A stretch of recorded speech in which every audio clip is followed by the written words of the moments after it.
This simple math puzzle fools 99% of people. Are you one of them? We have a 10 negative 10 multiply 5 negative 5. Look at this 10 negative 10. This is equal to 0, and we have a multiply, and this is a 5 negative 5. This is also so equal to 0. So 0 multiply 0 is a 0.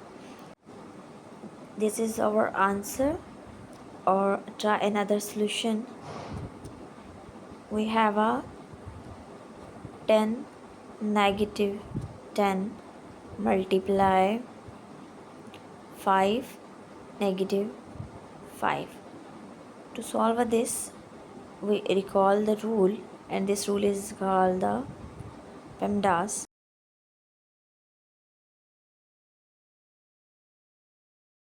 The P is a parenthesis, and this E is a exponent, M is a multiplication, D is a division, A is addition, and S is a subtraction. Look at our question.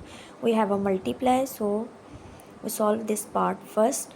10 multiply 5 is a 50, and we write the remaining value as it is. So 10 negative 50, we solve this part, then we get negative 40. This is a negative 5.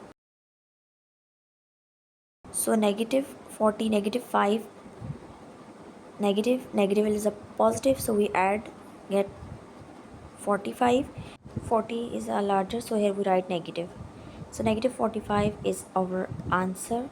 We solve this simple question with the two different methods, and you people share your opinion which one is a correct answer.